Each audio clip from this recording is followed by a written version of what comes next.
I want to share a poem with you this morning. It's called The Cookie Thief. It's written by a woman named Valerie Cox. It's called The Cookie Thief. A woman was waiting at the airport one night with several long hours before her flight.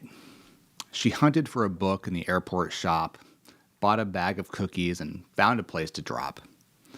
She was engrossed in her book, but happened to see that the man sitting beside her, as bold as he could be, grabbed a cookie or two from the bag in between, which she tried to ignore to avoid a scene. She read, munched cookies, and watched the clock as this gutsy cookie thief diminished her stock. She was getting more irritated as the minutes ticked by, thinking, if I wasn't so nice, I would blacken his eye. With each cookie she took, he took one too. When only one was left, she wondered, what's he going to do? With a smile on his face and a nervous laugh, he took the last cookie and he broke it in half. He offered her half as he ate the other.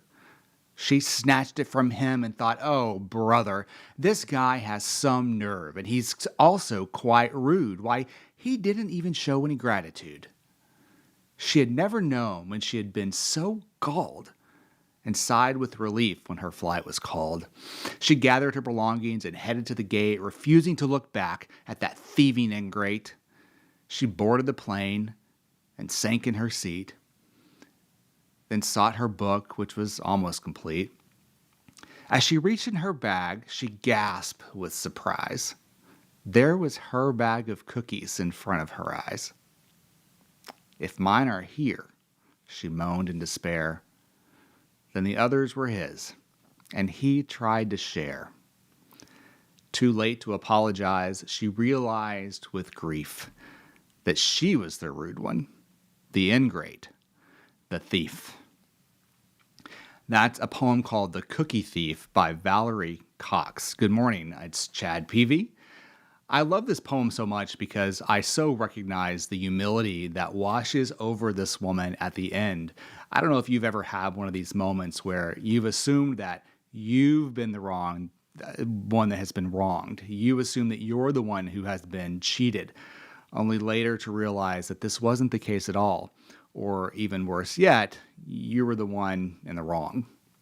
I certainly have, and I'm not short on my own self-righteousness. I think that's a natural human experience that we can all relate to. But what I want to examine this morning is I want to take a moment to look at the two ways that these characters in this poem responded to the exact same situation. Both the man and the woman believed that the cookies belonged to them. But what's the difference? The woman adopted a mindset of possession. These are mine. The man, on the other hand, responded with a mindset of generosity and sharing. And we see that so clearly in the way that he halved the last cookie and offered her his half. Yes, both believed that the cookies were theirs, and ultimately the cookies did get shared. But what about the internal experience that these two people had in this awkward incident? I want us to look at that a little bit today.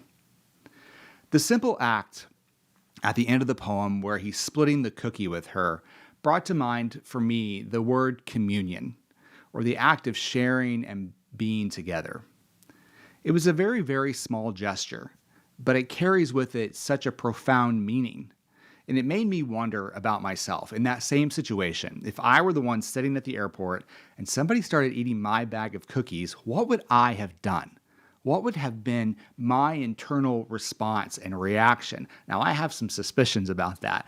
But what would you have done? What would you have done if someone started eating your cookies? Where is your mindset right now when it comes to being in communion, open communion with a stranger? Especially right now, living in a deeply, deeply divided country where we seem to be programmed to be at minimum suspicious of one another. Where is your mindset right now? Where is your appetite right now for being in communion with a stranger who you think may have wronged you? Several years ago, my brother and I went to New York City for a brother's trip. And one of the experiences that I wanted to share with him was to go to a Korean barbecue. Now, this is in New York City, and so everywhere is small. And we were packed into this tiny little restaurant, literally rubbing elbows with the people next to us. Now, if you don't know my brother and I, we are like night and day. He is very country, and I'm very city.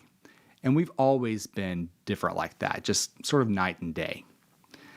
And so we're sitting there in this restaurant in New York, and I'm talking him through how the Korean barbecue works. And there was this group of young New Yorkers sitting next to us, and we were so close. They had to hear our conversation, and it was obvious that this was my brother's first time experiencing this. And one of the guys that was next to us, he was so kind. He was a Korean guy, and he started helping my brother figure out and how to do the Korean barbecue thing. He even gave him some food from his own tray so that my brother could try even more stuff. And I admit that I like to romanticize that moment in my memory a little bit because it meant so much to me that a fellow city guy showed my brother that sort of kindness and generosity. It was this very, very small act of generosity, but it made that experience, at least for me, an unforgettable one. And I think unforgettable for my brother too, because it was just a few months ago that my brother called me to let me know that he was taking his kids to a Korean barbecue because he wanted them to have that experience. And that really meant something to me. You know, we all get a choice. We all get to make a choice every single day about who we're going to be when we show up in the world. And I say that fully aware that if somebody started eating my cookies in the airport like that, I might have reacted the exact same way that that woman did. But what I strive for, and what I hope we all strive for, is to respond more like the man in the poem did. To see an opportunity, even in a moment of awkward confusion, to share a moment of communion with another human being. Every day we get to make that choice. We can walk through life focused on getting what's mine, taking care of me first, only looking at any infringement on that as an assault. Well, they're just a no good thief, an ingrate. Go buy your own cookies and snatch them away and walk away. Let's be honest, there's no shortage of that mindset or that happening today. But we have a choice. We can choose to be in communion with one another. We can choose to recognize the humanity of the person sitting next to us. We can choose to break bread with them, even if it's just metaphorically. Communion doesn't have to be some big gesture. It can happen in the small, everyday parts of our lives. It's in the smile that you offer a stranger on the elevator. It's being the first person to speak when meeting somebody and extending a hand of friendship. It's holding the door open for somebody. It's letting somebody merge into your lane when you don't have to. It's these small acts of kindness that reflect our better nature, who I think we really are as a people. It's these small acts that create not just a better experience for those people that are around us, that create a better world, but it also creates a better inner experience for us. It's good for us. Do you want to have the inner experience of the person who is kind and generous? Do you want to think of yourself as that kind of person? I certainly do. Or do you want to feel stingy, victimized, or the person that's always right? They were mine. My default may be the second sometimes, especially if I'm tired and I'm hungry for cookies. But I strive for the first. So today and every day, let's be conscious of that choice that we get to make as we show up. Let's be the first to smile. Let's be the first to speak. Let's open the door. Let's do those little acts of kindness and generosity to the people around us. If it's a choice that's going to color our inner and outer experience as human beings. So today and always, may you have joy, peace, and happiness, good health and well-being, a life of ease and prosperity, the courage to get what you want from this life, the clarity to know what that is, the imagination to not sell yourself short, and the discipline to see it through. Have a good day, everybody.